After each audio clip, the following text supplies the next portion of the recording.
बख्शिश की राह मोमिनो आसान बना लो, अपने लिए निजात का सामान बना लो। दुनिया की किताबों पे नजर बाद में रखना, बच्चों को पहले हाफिजे कुरान पहले अपने बच्चों को दीनी तालीम दो। ये मदरसे हैं जिनकी तरफ रगबत कैसे कम हुई वो आज मैं आपको बताता हुआ चलूं। जब अंग्रेजों ने इस हिंदुस्तान पे कब्जा किया था, अब अपने असल मौजू की तरफ आ रहा हूं। जब अंग्रेजों ने हिंदुस्तान पे कब्जा किया तो उन्होंने क्या देखा कि मुसलमान दबने में नहीं आ रहा था, मुसलमान किसी से नहीं दब रहा था। अंग्रेज बहुत ज्यादा दिमाग से काम करता है, जहन से काम लेता है। उसने अपना जहन लगाया कि मुसलमान दब क्यों नहीं रहे, तो किसी ने कहा मुसलमान इसलिए नहीं दब रहे हैं कि ये सबसे ज्यादा मोहब्बत करते हैं तो अपने नबी से मोहब्बत करते हैं। क्या बात है, क्या बात। सबसे ज्यादा अपने नबी से प्यार करते हैं। और याद रखो, इस हिंदुस्तान की सरजमीन पर मुसलमानों ने अपना खूने जिगर पेश किया है। आज भी दिल्ली में इंडिया गेट पे जाकर के देख लो, 76,000 से ज्यादा स्वतंत्रता सेनानियों के जो नाम लिखे हुए हैं उनमें 76,000 से ज्यादा नाम सिर्फ मुसलमानों के लिखे हुए हैं। क्या बात 1 लाख नाम है, उनमें 76,000 से ज्यादा नाम किसके लिखे हुए हैं? ये मुसलमानों के नाम लिखे हुए हैं। इस देश को आजाद कराने में मुसलमानों ने अपना खूने जिगर पेश किया है। इस देश को आजाद कराने में मुसलमानों ने अपनी कुर्बानियां पेश की हैं। और तब तक अंग्रेजों ने इस हिंदुस्तान पर कब्जे का ऐलान नहीं किया था जब तक शेरे मैसूर टीपू सुल्तान रहमतुल्लाह अलैह को शहीद नहीं कर दिया था। टीपू सुल्तान के जिस्म की उन्हें पहचान नहीं चल रही थी तो टीपू सुल्तान की बहन को बुलाया। उन्होंने हाथ की उंगलियों से अपने भाई के जिस्म की पहचान की थी, क्योंकि टीपू सुल्तान के ऊपर और भी लाशें गिरी हुई थी, उनके जिस्म अंदर दब चुका था। टीपू सुल्तान का जिस्म निकाला, निकालने के बाद बहन ने कहा ये मेरे भाई टीपू सुल्तान है। तब अंग्रेजों ने सीने पे पैर रख करके टीपू सुल्तान के कहा था, ऐ हिंदुस्तान वालों कान खोल के सुन लो, आज से आधा हिंदुस्तान हमारा हो गया, आज से आधे हिंदुस्तान पर हमारा कब्जा हो गया। ये मुसलमान है, मुसलमान जिन्होंने हिंदुस्तान को आजाद कराने में खूने जिगर पेश किया है, अपने जिगर की कुर्बानियां पेश की है, अपने अजीजों को पेश किया है।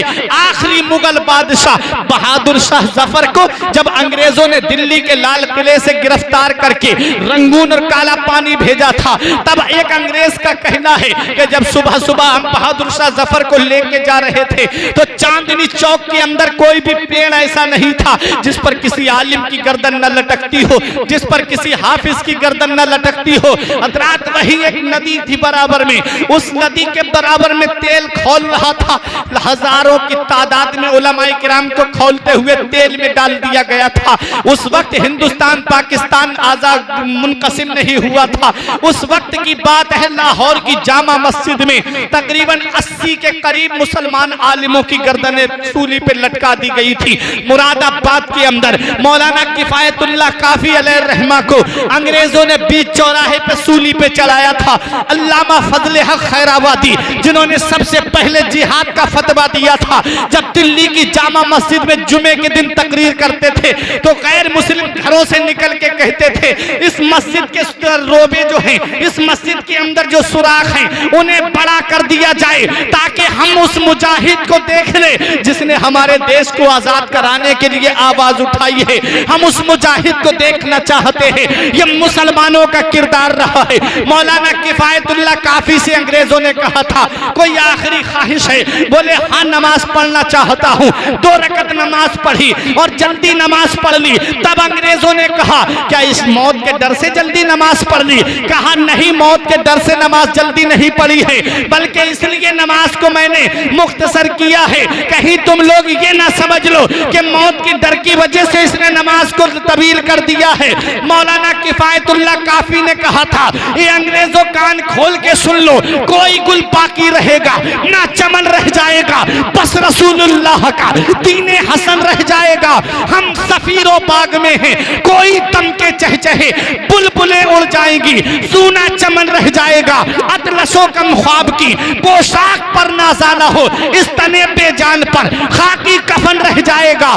नाम शाहाने जहां, मिट जाएंगे काफी मगर नामे पाके पंजतन और मुस्तफा रह जाएंगे। नारे तकबीर, हाथ उठा के बोलिए सारे लोग, नारे तकबीर, नारे रिसाला, मसलके आला हजरत, ख्वाजा का हिंदुस्तान, ख्वाजा का हिंदुस्तान, फैजाने पंजतने पाक, औलादे इमाम हुसैन, वाहिदी दूल्हा। क्या बात है। आज जो हिंदुस्तान में तुम चैन की सांसें ले रहे हो, अरे ये अजीम मुजाहिदीन कहां से आए जिन्होंने हमारे मुल्क को आजाद कराने के लिए अपनी जान की कुर्बानियां पेश कर दी। तो ऐ हाजीपुर व लखीमपुर के जिंदा दिल मुसलमानों, ये उलमाए किराम ये कहीं और की देन नहीं है, ये मदरसों की देन है। अल्लामा फजले हक खैराबादी ये मदरसे की देन है, मौलाना किफायतुल्लाह काफी ये मदरसे की देन है, मौलाना इनायतुल्लाह काकोरी ये एक मदरसे की देन है, अल्लामा फजले हक खैराबादी ये एक मदरसे की देन है, अल्लामा रजा अली खान ये एक मदरसे की देन है। ये प्यारे मुसलमानों, अगर इन मदरसों को बंद कर दिया जाएगा तो ये अजीम मुजाहिद कहां से आएंगे। ये वही अजीम मुजाहिद है जो मदरसे की टूटी हुई चटाई पे बैठ करके मदरसे के अंदर सूखी रोटी और दाल को खा करके मदीने वाले मुस्तफा के पैगाम को आम कर रहे थे और दुनिया वालों को ये पैगाम दे रहे थे कि मोहम्मद से वफा तूने तो हम तेरे हैं, कि मोहम्मद से वफा तूने तो हम तेरे हैं, ये जहां चीज है क्या लौहो कलम तेरे। सुभान अल्लाह, माशाअल्लाह, वाह वाह। ये मदरसों ही से तो पैदा हुए थे अजीम मुजाहिद, इसलिए इन मदरसों की तरफ रगबत करो, इन मदरसों की तरफ अपने बच्चों को दीनी तालीम की तरफ अपने बच्चों का जहन लेकर के जाओ ताकि ये बच्चे मदरसों में पहुंचे और दीनी तालीम हासिल करें और वक्त की बातिल ताकतों से टकराने का हुनर अपने पास में रखें। हजरात, तो बता ये रहा था कि जब अंग्रेजों ने इस हिंदुस्तान पे कब्जा किया था तो मुसलमान दबने में नहीं आ रहा था। उन्होंने कहा कैसे मुसलमानों को दबाया जाए, तो दो गिरोह अंग्रेजों ने खरीदे थे। उसने फिर अपने जहन से काम करना शुरू कर दिया। उन्होंने दो गिरोह खरीदे। एक गिरोह वो था जो बज़ाहिर लंबी लंबी दाढ़ियां रखे हुए था, जुब्बा और दस्तार पहने हुए था। उसने गांव देहातों में जाकर के सीधे साधे मुसलमानों को, जिनके पास तालीम कम होती है, जिनके पास इल्म कम होता है, उन सीधे साधे मुसलमानों को जाकर के बहकाना शुरू कर दिया। देखो, नबी के दो हाथ थे, हमारे दो हाथ हैं, नबी के दो पैर थे, हमारे दो पैर हैं, नबी की दो आंखें थी, हमारी दो आंखें हैं, नबी के दो कान थे, हमारे दो कान हैं, इसलिए नबी हमारी तरह बशर हुए। नबी ने शादी की, हम भी शादी करते हैं, नबी के बच्चे हुए, हमारे बच्चे हैं, इसलिए नबी हमारी तरह बशर हैं। बस वो नबी हैं, उनका अदब इतना करना चाहिए जैसे एक बड़े भाई का अदब किया जाता है। जब इस तरह के नए नए अकीदे इब्लीस की झोली से निकाल करके मुसलमानों के सामने पेश किए जा रहे थे, जब इस तरह के नए नए अकीदे मुसलमानों के सामने पेश किए जा रहे थे और सीधे साधे कौम के मेरे मुसलमान उनके दामे फरेब में फंसते हुए जा रहे थे। दूसरा गिरोह वो था जिन्होंने गवर्नमेंटी स्कूल खोले और मुसलमानों के बच्चों को मदरसों से हटा करके स्कूल के अंदर रुक कराया और उन्होंने वजीफे मुकर्रर किए थे। 300 रुपए वजीफा हमको मिलता था जब हम बचपन में पढ़ते थे। हजरात, आज हम आपको बताना चाहते हैं, गुर्बत का दौर था, मुसलमानों के पास अगर किसी के पास 3 बच्चे हैं, उसने लालच में आकर के मुझे 900 रुपए मिलेंगे, उसने अपने बच्चों को मदरसे से हटा करके स्कूल के अंदर भेज दिया। अब बच्चा जब दीनी तालीम हासिल नहीं करेगा तो नबी के बारे में उसे क्या पता, जब पढ़ेगा ही नहीं दीनी तालीम तो सहाबा की सीरत के बारे में उसे क्या पता, जब वो दीनी तालीम हासिल नहीं करेगा तो उसे उलमाए किराम का अदब क्या पता, जब वो दीनी तालीम हासिल नहीं करेगा तो उसे क्या पता कि उसके नबी ने कैसी कुर्बानियां दी हैं, उसे क्या पता कि उसके नबी के नाम पे जो है सब कुछ लुटाने में कितना सवाब मिलता है।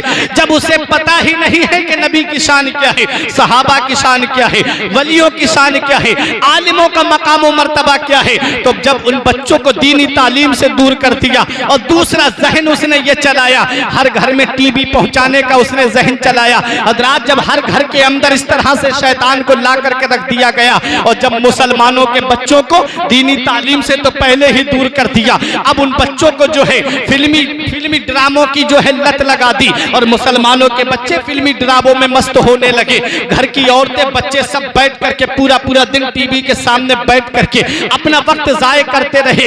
याद रखो प्यारे मुसलमानों, जब नमाजों की तरफ तवज्जो नहीं गई, जब दीनी मदारिस की तरफ तवज्जो नहीं गई, इस तरह से ईमान कमजोर होता चला गया। आज इसीलिए आज मुसलमान क्यों परेशान है, इसीलिए आज जो तुम्हारे ऊपर मुसीबतों के पहाड़ तोड़े जा रहे हैं ये तुम्हारे ईमान की कमजोरी है। वरना तारीख उठा करके देख लो, 313 मुसलमान आए थे और तारीख जानती है रमजान शरीफ का महीना, जो अरब की गर्मी और शिद्दत की गर्मी और खाने का ये आलम, इफ्तार का ये आलम, सहरी का ये आलम कि एक खजूर है उसको बीच में से आधा करता एक भाई और आधी खजूर अपने दूसरे भाई को दे देता, आधी खजूर खुद खा के इफ्तार करता, गुठली को फेंकता नहीं। सहरी जब आती तो उसके ऊपर नमक लगा करके चाट करके पानी पी करके रोजा रखता।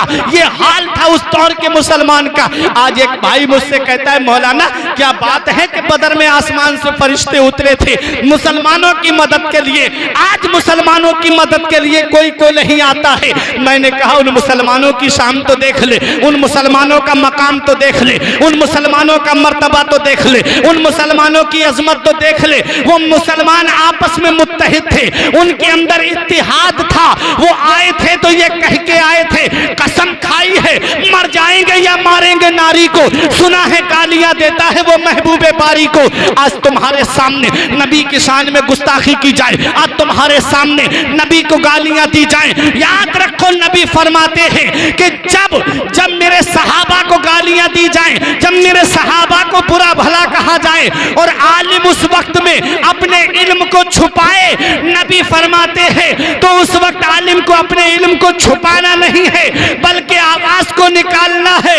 आज नबी की शान में गुस्ताखी हो रही है, कुछ मेरी कौम के आलिम उनकी हिमायत में बोल रहे हैं। मैं यहाँ ये पैगाम देना चाहता हूँ ताकि शरिया हमें ये पैगाम देते हैं, नबी से जो हो बेगाना उसे दिल से जुदा कर दे, नबी से जो हो बेगाना उसे दिल से जुदा कर दे, पितर मादर बिरादर जानो मालूम पर फिदा कर दे। नारे तकबीर, नारे रिसालत, मसलके आला हजरत औलादे गौसे आजम सैयद सरकार हुसैन मिल्लत। क्या बात है, सुभान अल्लाह।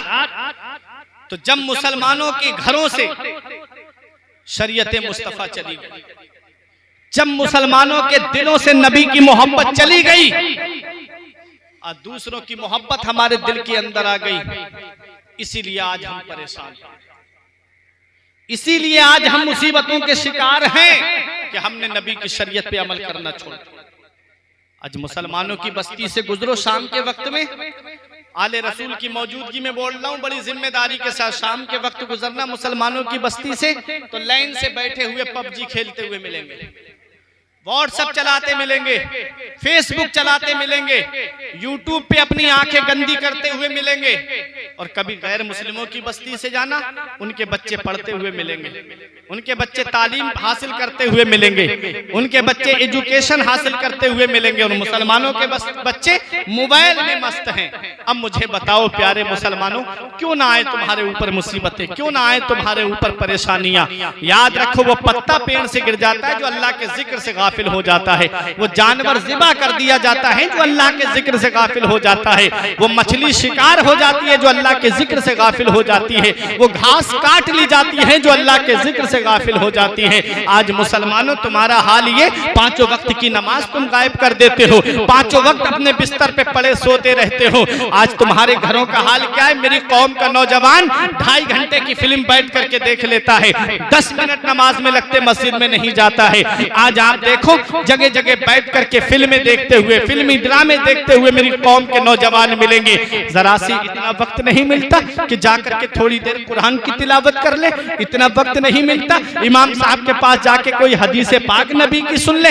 आज हमारे पास इतना वक्त नहीं। याद रखो अचानक आने वाली मौतों से इबरत हासिल किया करो। पता नहीं ये मौत का फरिश्ता कब हमारे पास आ जाए, पता नहीं कब ये हमें दुनिया छोड़ करके जाना पड़ जाए। इसलिए ऐ मेरे अजीजों, अपना नाम नामे अमाल मुकम्मल कर लो। अभी तुम्हें पता नहीं, हमारे इलाके में एक घर के 7 लोगों का इंतकाल हुआ था। दिल्ली से आ रहे थे, अखबार में भी वो बात निकली थी, यूट्यूब पे भी वो खबर मौजूद है। एक घर के 7 लोगों का इंतकाल हुआ, अचानक से एक्सीडेंट हुआ और उनका इंतकाल हो गया। पूरे परिवार का परिवार खत्म हो गया। ये अचानक आने वाली मौतों से इबरत हासिल नहीं करते, पता नहीं कब मौत का फरिश्ता हमारे पास आ जाए। ये फिल्में देख करके कानों में ब्लूटूथ लगा ली, कानों में ईयरफोन लगा ली और गाने सुनता हुआ मेरी कौम का नौजवान गाड़ी से तेज रफ्तारी से चला जा रहा है। जरा सोच तो सही, खुदा ना खास्ता अगर इस हालत में मौत आ गई, गाने सुनता हुआ दुनिया से चला गया, तो कब्र में मदीने वाले मुस्तफा तुझसे अपना चेहरा फेर लेंगे। नबी चेहरा फेर लेंगे तो कौन है जो कब्र में तुम्हारे काम आएगा? मेरा इमाम कहता है उनको रहम आए तो आए, वरना वो कड़ी मार है क्या होना है। छुप के लोगों से किए जिसके गुनाह, वो खबरदार है क्या होना है। कल दूर जाना है, रहा दिन थोड़ा, मत पे क्या मार है क्या होना है। आह बिगड़ी तो कहाँ आकर नाव, ऐन मझधार है क्या होना है। कल तो दीदार का दिन है और यहाँ कल तो नबी का दीदार करना है, कल तो खुदा का दीदार करना है, कल सहाबा का दीदार करना है, कल अपने वलियों का दीदार करना है। और यहाँ पर यूट्यूब पे गंदी फिल्में देख करके, यहाँ पर यूट्यूब पे गंदी तस्वीरें देख करके आंखें हमारी बेकार हो चुकी हैं। हमारी आंखें इस लायक नहीं कि हम अपने नबी को ये चेहरा दिखा सके, हमारे चेहरे इस लायक नहीं कि हम नबी के सामने खड़े हो सके। आज हमारा वजूद इस लायक नहीं कि हम अपने नबी के सामने खड़े हो सके। कभी गौर कर लिया करो, कभी आईने में अपने आप को देख लिया करो। चेहरा है तो वो सुन्नत से सजा हुआ नहीं है। जिसकी दाढ़ी नहीं होती है वो कब्र में जाता है। नबी उससे अपना चेहरा अनवर मोड़ लेते हैं। उलमा इकराम बताते हैं नबी उससे अपना चेहरा अनवर मोड़ लेते हैं, क्योंकि जिसकी दाढ़ी नहीं होती उससे नबी अपनी नाराजगी का इजहार फरमाते हैं। तो मुझे बताओ प्यारे मुसलमानों, क्यों कौन है जो कब्र में उसके काम आएगा? कौन है जो कब्र में उसकी मदद करेगा? इसलिए ऐ मेरे अजीजों, अपने चेहरे इस लायक बना लो कि नबी के सामने खड़े हो सको। अपना वजूद इस लायक बना लो कि नबी के सामने खड़े हो सको। ये दुनिया चंद दिन की है, पता नहीं ये दुनिया कब छोड़ के हमें जाना पड़ जाए। रब कुरान में फरमाता है इज़ा जा अजलहुम ला यस्तअखिरून साअतन वला यस्तक़दिमून। जब मौत आएगी तो न एक सेकंड इधर और न एक सेकंड उधर। अल्लाह ने जिसकी जिस हाल में लिख दी है उसे उसी वक्त ये दुनिया छोड़ करके जाना है। जब दुनिया छोड़ के जाना है तो क्यों ना हम इस दुनिया से इस हाल में जाएं कि हमारा रब हमसे राजी हो जाए और हमें मौत आ जाए, हमारे नबी हमसे राजी हो जाए और हमें मौत आ जाए। अरे हाजीपुरवा के जिंदा दिल मुसलमानों, दुनिया में जिंदगी इस हाल में गुजार के जाना कि जब तुम्हारा जनाजा उठता हो तो मोहल्ले के लोग ये ना कहे पूरे पूरे दिन फिल्में देखा करता था, पूरे पूरे दिन गाने सुना करता था, ये कहते हुए नजर न आए, बल्कि मोहल्ले के लोग ये कहते कि ये उसका जनाजा जा रहा है जो कुरान की तिलावत किया करता था, जो 5 वक्त की नमाज पढ़ा करता था, जो अपने नबी की नाते सुना और पढ़ा करता था। जब इस हाल में जनाजा उठेगा तो यही शेर गुनगुनाया जाएगा कि लहिद में इश्क रुखे शह का दाग लेके चले, लहिद में इश्क रुखे शह का दाग लेके चले, अंधेरी रात सुनी थी चराग लेके चले। सुभान अल्लाह, सुभान अल्लाह। मेरे गुलामों का नक्शे कदम है राहे खुदा, वो क्या बहक सके जो ये सुराग लेके चले। माशाअल्लाह, माशाअल्लाह। जिंदगी इस हाल में गुजार के जाओ कि तुम्हारे नबी तुमसे राजी।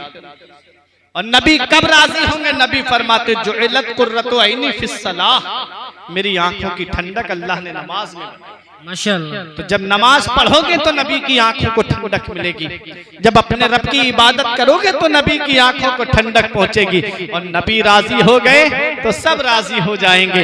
मदीने वाले मुस्तफा तुमसे राजी हो गए तो आला हजरत फरमाते खुदा की रजा चाहते हैं दो आलम, खुदा की रजा चाहते हैं दो आलम, खुदा चाहता है रजाए मोहम्मद। नबी तुमसे राजी हो गए तो सब राजी हो जाएंगे। तो मैं अर्ज ये कर रहा था, बात यहाँ से निकली कि अचानक आने वाली मौतों से इबरत हासिल किया करो।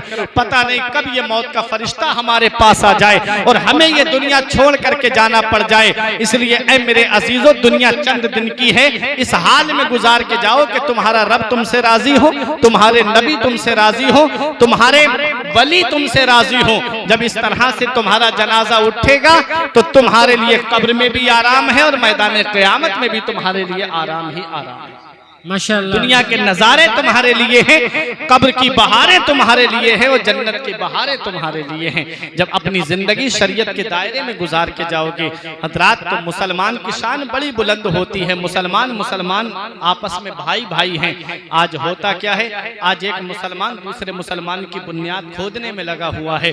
वो सोचता है कि ये आगे ना बढ़े बल्कि इसको किसी तरीके से पीछे लाया जाए, इसे पीछे किया जाए। आपस में मिलजुल करके रहो, आपस में इत्तेहाद और इत्तेफाक के साथ रहो हजरात। तो बताना मकसद, आखिरी बात पैगाम की शक्ल में दिल की तख्ती पे लिख करके ले जाओ। उलमाए किराम से मोहब्बत करो, हाफिजों और आलिमों से मोहब्बत करो, मस्जिद के इमामों से मोहब्बत करो हजरात। तो अंग्रेजों ने इस हिंदुस्तान पे जब कब्जा किया था तो दो गिरोह खरीदे। एक तो वही लंबी दाढ़ी रख करके सीधे साधे मुसलमानों को इन्होंने बहकाना शुरू कर दिया, और दूसरा गिरोह वो जिसने गवर्नमेंट स्कूल खोले, मुसलमानों के बच्चों को मदरसे से हटा करके स्कूलों के अंदर दाखिल कर दिया। आज तक ये सिलसिला चला आ रहा है। लालच की वजह से दीनी मदारिस से बच्चे दूर कर दिए, तालीम से दूर कर दिए। यही वजह है कि उनके दिल के अंदर आज इश्क़ रसूल कमजोर हो गया। आज इश्क़ रसूल बहुत कमजोर हो गया मेरी कौम के नौजवानों के अंदर हजरात। तो दूसरा गिरोह जो था जिसने सीधे साधे मुसलमानों को गांव देहातों के अंदर जाकर के बहकाना शुरू किया था, कौन था जो उस गिरोह का जवाब देता? कौन था जो उस गिरोह का जो है मुंह तोड़ जवाब देता? उस वक्त में मुसलमानों के ईमान व अकीदे को बचाने वाली एक ही शख्सियत थी जिसने बरेली की सरजमीन पे जन्म लिया था, जिसे दुनिया वाले आला हजरत के नाम से जानते हैं। आला हजरत इमाम इश्क़ मोहब्बत ने दुनिया वालों को यह पैगाम दिया कि परेशान मत होना, घबराना नहीं। अगर कोई इश्क़ रसूल तुमसे छीनना चाहता है तो अहमद रजा तुम्हें इश्क़ रसूल की दौलत तुम्हें अता कर रहा है। आला हजरत कहते हैं अगर कोई नबी के इल्म गैब का इनकार कर रहा है तो अहमद रजा दौलतुल मक्किया बिल माद्दतिल गैबिय्या तुम्हें अता कर रहा है। अगर कोई तुम्हारे सामने तक़वियतुल ईमान पेश करके तक़वियतुल ईमान का सबब बन रहा है तो अहमद रजा तुम्हें तमहीद ईमान अता फरमा रहा है। कोई फतवे की बुनियाद पर तुम्हारे मिजाज को ठोकर मार रहा है तो अहमद रजा तुम्हें फतवा रज़विया अता फरमा रहा है। जिस इमाम ने हमारा ईमान बचाया, जिस आला हजरत ने हमारा ईमान बचाया, आज हमने उनको क्या दिया? आज मेरी कौम का भाई वो आला हजरत की शान में गुस्ताखी करके उनको गालियां देता है। कभी गौर कर लिया कर, तेरा ईमान बचाया है इमाम अहमद रजा खान ने, तेरे अकीदे की हिफाजत की है इमाम अहमद रजा खान ने। जब आला हजरत ने हमारे अकीदे की हिफाजत की तो दुनिया पुकार उठी कि डाल दी कल्ब में अजमत मुस्तफा, डाल दी कल्ब में अजमत मुस्तफा सैयदी आला हजरत पे लाखों सलाम। सुभान अल्लाह माशाअल्लाह। ईमान को बचाया है आला हजरत ने, अकीदे को बचाया है आला हजरत ने। और आला हजरत अजीमुल बरकत के वालिद अल्लामा नकी अली खां, उनके वालिद अल्लामा रजा अली खां, जिन्होंने हिंदुस्तान को आजाद कराने में हिस्सा लिया था।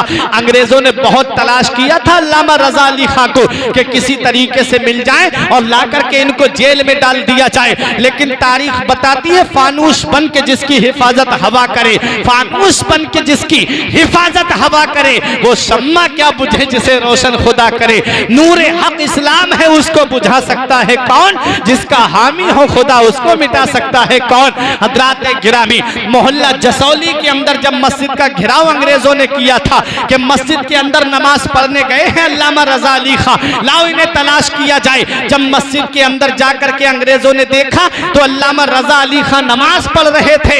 अंग्रेज अल्लामा रजा अली खां को नहीं देख पा रहे थे। जब आप नमाज से फारिग हुए, आप तो अंग्रेजों को देख रहे थे लेकिन खुद नजर नहीं आ रहे थे। हमें यही से पता चल गया कि जब आला हजरत के दादा की ये शान है कि आप अंग्रेजों को नजर नहीं आते हैं, हमारी समझ में गारे सौर का मंजर आ गया कि जब अदू गारे सौर के इर्द गिर्द घूम करके नबी को ढूंढ रहे थे, मेरे इमाम ने पैगाम दे दिया, जान है जान क्या नजर आए, क्यों अदू गिरदे गार फिरते हैं। जान है जान क्यों नजर आए, क्यों अदू गिरदेगार फिरते हैं। हजरात गिरामी, वही मदीने वाले मुस्तफ़ा ही के तो गुलाम है अल्लामा रजा अली खां। हजरात इन्होंने अंग्रेजों से मुकाबला किया था, जंग आज़ादी में हिस्सा लिया था। जंग आज़ादी में हिस्सा लेने वाली एक शख्सियत और थी जिनका मज़ार बरेली शरीफ के अंदर मोहल्ला हुसैन बाग के अंदर है, जिन्हें हाफिज रहमत अली खां कहा जाता है। एक हाफिज रहमत अली खां है, पीलीभीत शरीफ के अंदर जब जाए जाएंगे तो वहां पर आपको जहां शाहजी मोहम्मद शेर मियाँ का मज़ार पाक है और शाहजी मियाँ का उर्से पाक आने वाला है जिलहिज्जा में 6 तारीख को शायद के कुल शरीफ होता है। हजरात गिरामी, वही हाफिज रहमत अली खान ने जब पीलीभीत की जामा मस्जिद की बुनियाद का मामला आया तो ये कहा गया कि इसकी बुनियाद वो रखेगा जिसकी ना नमाज तहज्जुद कज़ा हुई हो ना सुन्नत गैर मुअक्कदा कज़ा हुई हो।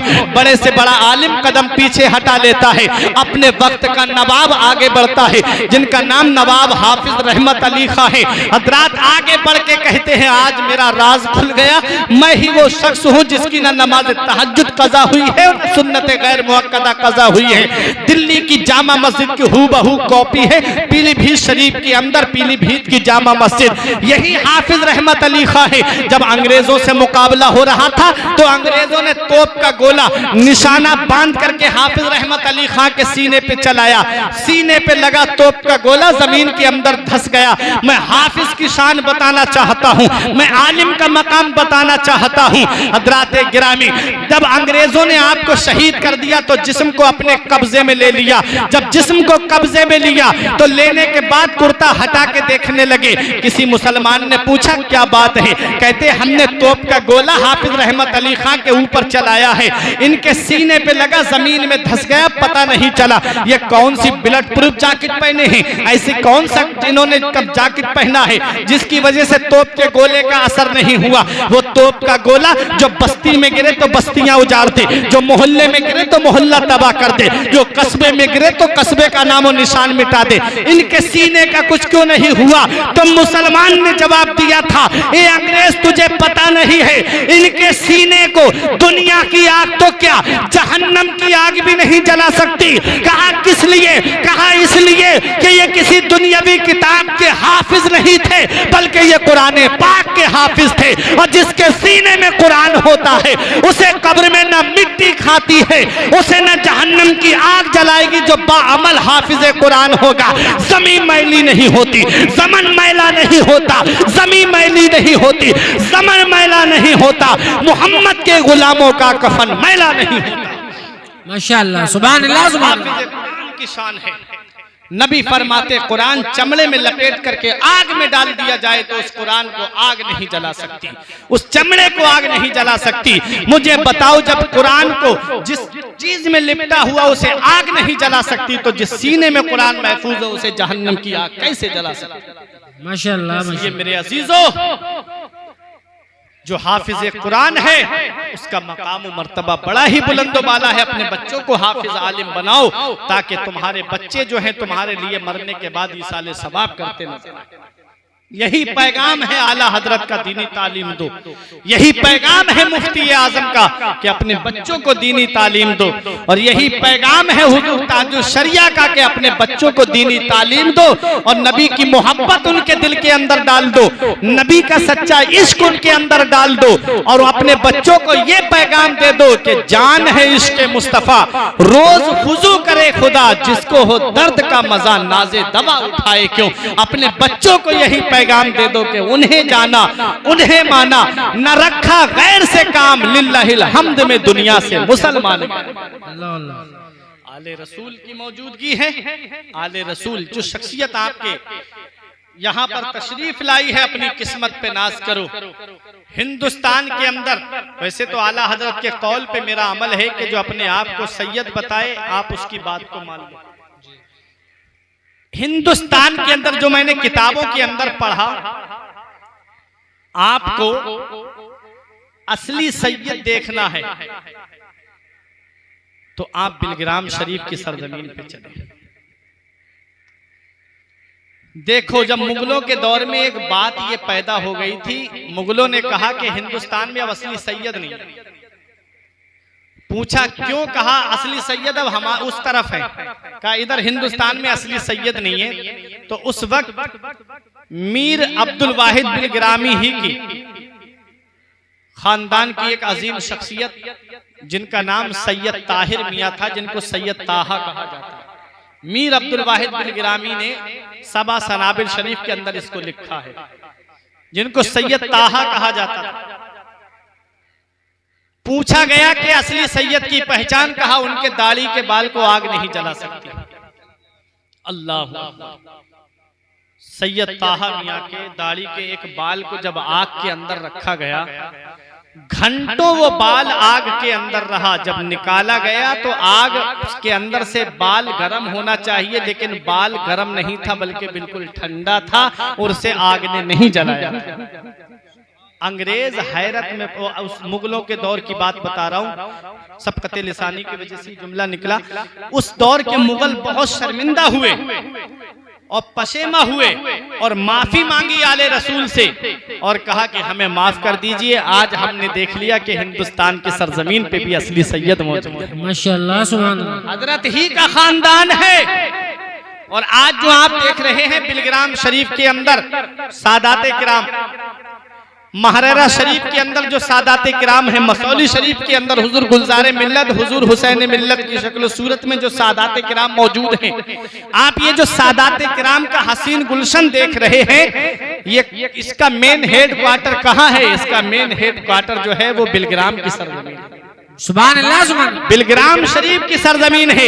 मीर अब्दुल जलील बिलग्रामी अलैहि रहमा महरेरा शरीफ चले गए, जिनकी नस्ल पाक के सादाते किराम आज भी महरेरा शरीफ के अंदर मौजूद हैं। सैयद अमीन मियां, नजीम मियां की शक्ल सूरत में आप देख सकते हैं। और एक शहजादे मसौली शरीफ में चले गए, मीर मोहम्मद इस्माइल वास्ती रज़ाकी कादरी ज़ैदियुल हुसैनी, आज उनकी औलाद आप देख रहे हैं सैयद गुलजार मियां, हुसैन मियां की शक्ल सूरत में है। और बाकी शहजाद बिलग्राम शरीफ के अंदर है। हुजूर साहिब दावत सुगरा की नस्ल पाक में आप देख लें तो हुजूर उवैस मियां है, हुजूर बादशाह मियां है। और आप इधर मीर अब्दुल वाहिद बिलग्रामी की नस्ल पाक में देख ले तो उन्हीं की नस्ल पाक का एक शहजादा हुजूर हुसैन मिल्लत की शक्ल सूरत में तुम्हारी निगाहों के सामने। वाह वाह, नारे तकबीर, नारे रिसालत, मसलके आला हजरत, खानदाने इमाम हुसैन, खानदाने इमाम हुसैन, औलादे इमाम हुसैन, सैयद सरकार हुसैन मिल्लत। क्या बात है, सुभान अल्लाह। उन्हीं का शहजादा तुम्हारी निगाहों के सामने है। अरे शायर ने पुकार के कहा था कि आसमान से बड़ी उड़ान रखते हैं हम, अपने पांव तले आसमान रखते हैं। अरे यजीद जैसे भिखारी की हैसियत क्या है, हुसैन सबसे बड़ा खानदान रखते हैं। हुसैन सबसे बड़ा खानदान रखते। एक बेटा हुसैन का मैदान करबला से वापस आया था। आज पूरी दुनिया में मेरे इमाम हुसैन की नस्ल मौजूद है। आज पूरी दुनिया में आज सादाते किराम मौजूद हैं। उधर ना तीर ना खंजर कमान बाकी है, इधर हर एक दहन में जुबान बाकी है। और अजीब जंग है वो जंगे करबला, जिसमें हुआ जो कत्ल वही खानदान बाकी है। अजीब जंग है वो जंगे करबला, जिसमें हुआ जो कत्ल वही खानदान बाकी है। तो ऐ मेरे अजीजों, मैंने आयत पढ़ी कुरान की, यौम नहशुरुल मुत्तकीना इलर रहमान वफ्दा। अल्लाह फरमाता है हम कयामत के दिन वलियों को अपनी बारगाह में दूल्हा बना करके बुलाएंगे, और जो इनके दुश्मन हैं, वलियों से नफरत करने वाले हैं, उनके लिए कुरान कहता है वह नसूकुल मुजरिमीना इला जहन्नम विरदा। और जो वलियों से नफरत करने वाले हैं, वलियों से बुग़्ज़ रखने वाले हैं, वलियों की कब्र को महज मिट्टी का ढेर बताने वाले हैं, उनके लिए कुरान कहता है वह नसूकुल मुजरिमीना इला जहन्नम विरदा। उनको जहन्नम की तरफ प्यासा हाँका जाएगा। उन्हें जहन्नम की तरफ फरिश्ते मारते हुए लेकर के जाएंगे, हाँकते हुए लेकर के जाएंगे और उन्हें जहन्नम के अंदर डाल दिया जाएगा। हम अल्हम्दुलिल्लाह वलियों से मोहब्बत करने वाले हैं, पीराने इज़ाम से मोहब्बत करने वाले हैं, सादाते किराम से मोहब्बत करने वाले हैं, अपने आलिमों की जूतियों को अपने सर पे ताज बना करके रखने वाले हैं। हम अल्हम्दुलिल्लाह औलिया किराम से मोहब्बत करने वाले हैं। हम जानते हैं कि ये वो दुआ है जो सब कुछ खरीद सकती है, तुमको मुझको खरीद सकती है। मैं कैसे कह दूं कि वलियों से कुछ नहीं मिलता, जुबैदा बीबी जब जन्नत खरीद सकती है। ऐसी बुलंदियों के मीनारों पे जाइए, उठकर जमीन से चांद सितारों पे जाइए। अजमत जो चाहते हो मेरा मशवरा सुनो, अल्लाह के वली के मज़ारों पे जाइए।